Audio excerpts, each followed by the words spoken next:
नमस्कार, एटा न्यूज़ देख रहे हैं आप और मैं हूं आपके साथ आदित्य राजपूत। अगर बात की जाए तो मलेरिया का सीज़न जो है वो शुरू हो चुका है और आज हमारे साथ बात करने के लिए मौजूद हैं डॉक्टर राकेश बैल जी। इनसे हम जानेंगे कि मलेरिया किस तरीके से जो है वो होता है और किस तरीके से मलेरिया से जो है वो बचा जा सकता है। सर, पहले तो आपको बहुत बहुत स्वागत है। धन्यवाद। सर, अगर बात की जाए तो मलेरिया का सीज़न शुरू हो चुका है, तो आप हमारी ऑडियंस को या जम्मू के लोगों को ये बताइए कि मलेरिया किस चीज़ से होता है। मलेरिया एक बुखार है जिसके बारे में जनता अच्छी तरह से पहले भी जानती है कि बहुत कॉमनली होने वाला बुखार है और ज़्यादातर ये गर्मी के मौसम जैसे शुरू होता है उसके साथ ही चलता, बरसात के मौसम तक आगे चलता है। और इसके होने का कारण सबसे बड़ा यह है कि मच्छर के काटने से जो जरासीम है, मलेरिया का जरासीम, वो मच्छर के काटने से हमारे अंदर आता है और जैसे जैसे मच्छर की ग्रोथ बढ़ती है उससे ज़्यादा ही मलेरिया के फैलने का खतरा होता है। इसलिए सबसे ज़्यादा ज़रूरी क्या होता है कि मच्छर से काटना जो है उसको अवॉइड किया जाए। तो इसी से रिलेटेड हमारी सारी जो एक्टिविटीज़ हैं वो चलती हैं। सर, अगर बात की जाए तो जिस तरह से आपने कहा कि मलेरिया के मच्छर के काटने से जो है मलेरिया होता है, तो इसे बचा किस तरीके से जाए? पहली बात तो यह है कि हमको ये सोचना चाहिए कि मच्छर की ग्रोथ ही ना हो। सबसे बड़ी बात तो यह है कि हम मच्छर पनपने ना दें, मच्छर की जो प्रोडक्शन है उसको रोकें। तो मच्छर कहाँ ग्रो करते हैं? जहाँ पानी इकट्ठा होगा, जहाँ भी वेस्ट वाटर इकट्ठा होगा आउटसाइड, बाहर खेतों में या कहीं पे भी कह लीजिए, चाहे अर्बन एरिया है चाहे रूरल एरिया है, तो मच्छर जो होते हैं वो उसी में अंडे देते हैं और उसी पानी में फिर उनकी फर्दर डेवलपमेंट और ग्रोथ होती है। अगर हम ऐसे पानी इकट्ठा ना होने दें तो एक स्टेप तो यही है कि फालतू पानी कहीं भी इकट्ठा ना होने दिया जाए और उससे आप इसकी जो ग्रोथ है रोक सकते हैं। कई जगह पे ऐसा होता है कि आप पानी का खड़े होना नहीं रोक सकते। कोई तालाब है, कोई ऐसा बड़ा सा स्वैम्प है जिसे एकदम से आप नहीं रोक सकते, तो वहाँ पे क्या करते हैं कि हमारे जो वर्कर्स हैं वो वहाँ पे कोई मिनरल ऑयल्स जैसे होते हैं, जैसे डीजल होता है या केरोसिन ऑयल, वो उस पर छिड़क देते हैं। उसकी पानी के ऊपर उसकी एक तह बन जाती है जिससे कि वो जो लार्वे और प्यूपे हैं, जो अंडे से जब मच्छर के ग्रोथ हो रही होती है, वो डिफरेंट स्टेजेस होती हैं लार्वे और प्यूपे, उनको वो ख़त्म कर देते हैं। उससे भी उसकी फर्दर प्रोडक्शन नहीं होगी। ये दो सबसे बड़े मेजर्स हैं जो लेने होते हैं हमको, कि पानी ना इकट्ठा होने दें, अगर पानी इकट्ठा हो रहा है तो उसके अंदर हम मच्छरों को पनपने ना दें। सर, आपने बताया कि जो तालाब वगैरह हैं उस पर आप कैरोसिन ऑयल या फिर डीजल पेट्रोल वगैरह जो है उस पर छिड़क देते हैं, तो सर उस जो तालाब होगा वो उसमें पशु जो है वो भी पानी पीते हैं और लोग भी इस्तेमाल करते हैं वो पानी, तो फिर किस तरीके से जो है ये पूरा प्रोसेस किया जाता है? ये वो जगह है जहाँ पे पानी स्टैग्नेंट रहता है, पानी रुका रहता है। जैसे कोई अबेंडेंट सा एरिया है, अबेंडेंट सा पानी की कलेक्शन है, मैं उसको काउंट कर रहा हूँ। जिसको यूज़ कर जो पानी हिल रहा है उसमें चांसेस कम होते हैं, पर तो भी जहाँ पे जितना जैसे हम कहते हैं डालने के लिए वो इतना हार्मफुल नहीं होता। और भी कई चीज़ें होती, कुछ और केमिकल्स भी होते हैं जहाँ पे इंसानों ने पानी को कंज्यूम करना है, वहाँ हम डिफरेंट टाइप के केमिकल्स भी डालते हैं जो हार्मफुल नहीं होते। केरोसिन ऑयल या डीजल वही डालते हैं जो ह्यूमन कंजम्पशन में नहीं आना, पानी अबेंडेंट है जो किसी काम का नहीं, वहाँ पे डालते हैं।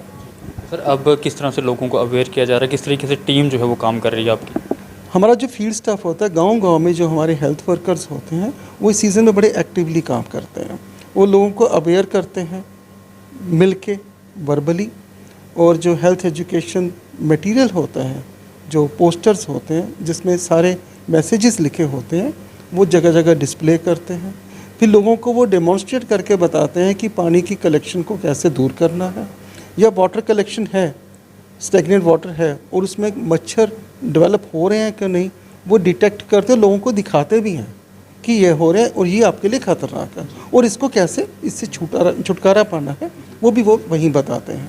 और आप सोच सकते हैं कि जैसे हमारे जो वर्कर्स हैं फील्ड में बहुत काम करते हैं, उसी का रिज़ल्ट है कि पिछले साल हमारे जम्मू में बहुत कम केसेस पाए गए मलेरिया के, मुश्किल से 30 से भी कम जो केसेस पाए गए।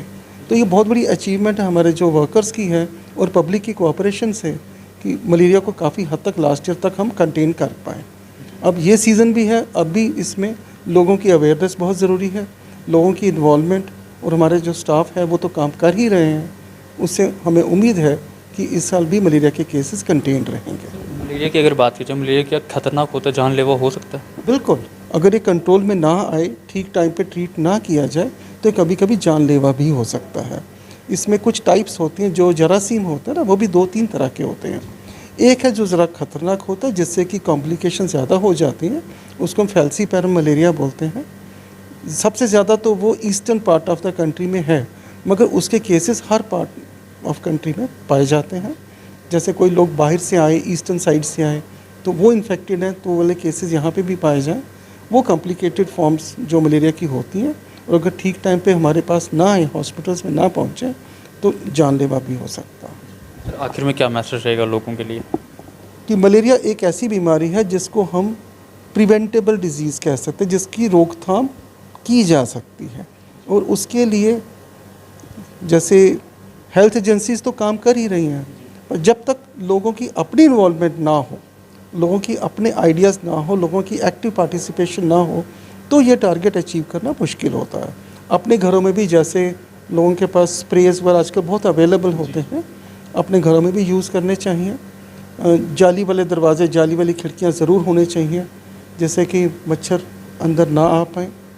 और कहीं भी अपने घर के आसपास पानी की कलेक्शन ना होने दें अगर, जी हाँ। और मच्छर से कांटेक्ट से बचाने के लिए आजकल काफ़ी कुछ मिलता है, जैसे कुछ इलेक्ट्रिकल गैजेट्स हैं या कुछ जलाने वाली चीज़ें हैं, वो रख के भी आप अपने को मच्छर के काटने से बचा सकते हैं। और सबसे बड़ी बात तो यही है कि एक और स्लोगन होता है, सन डाउन स्लीप डाउन। जैसे अभी गर्मियों के मौसम में और जब बरसात का मौसम है, जैसे शाम हो जाती है, अब जो मलेरिया का मच्छर है वो शाम के बाद काटता, शाम को रात को काटता, दिन के टाइम नहीं काटता। तो उस टाइम हमारे जो बॉडी के मैक्सिमम पोर्शन जो है कवर होने चाहिए।